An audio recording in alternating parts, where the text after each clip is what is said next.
दोस्तों,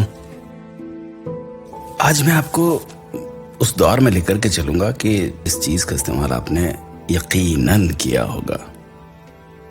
माँ के पल्लू को जानते हैं ना आप? बस उसी पल्लू की बातें लेकर के आया हूं। पल्लू,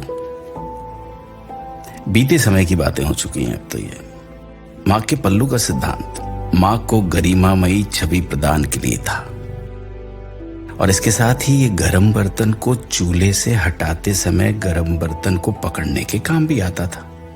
पल्लू की बात ही निराली थी। पल्लू पर तो बहुत कुछ लिखा जा सकता है। पल्लू बच्चों का पसीना, आंसू पोंछने के लिए, गंदे कान, मुंह की सफाई के लिए भी इस्तेमाल किया जाता था। माँ इसको अपना हाथ पोंछने के लिए तौलिए के रूप में भी इस्तेमाल कर लेती थी। खाना बनाने के बाद पल्लू से मुंह साफ करने का अपना ही आनंद होता था। कभी आंख में दर्द होने पर माँ अपने पल्लू को गोल कर फूंक मारकर गर्म करके आंख में लगा देती थी और दर्द उसी वक्त गायब हो जाता था। माँ की गोद में सोने वाले बच्चों के लिए उसकी गोद गद्दा और उसका पल्लू चादर का काम किया करता था। अच्छा, जब भी कोई अनजान घर पर आता तो बच्चा उसको माँ के पल्लू की ओट लेकर देखता था।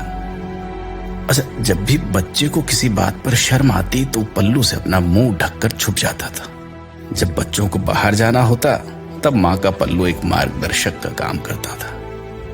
जब तक बच्चे ने हाथ में पल्लू थाम रखा होता तो सारी कायनात उसकी मुट्ठी में होती थी। जब मौसम ठंडा होता, माँ उसको अपने चारों ओर लपेटकर ठंड से बचाने की कोशिश करती, और जब बारिश होती माँ अपने पल्लू में ढाक लेती। पल्लू एप्रन का भी काम करता था। माँ इसको हाथ तौलिए के रूप में भी इस्तेमाल कर लेती थी। पल्लू का उपयोग पेड़ों से गिरने वाले जामुन और मीठे सुगंधित फूलों को लाने के लिए भी किया जाता था।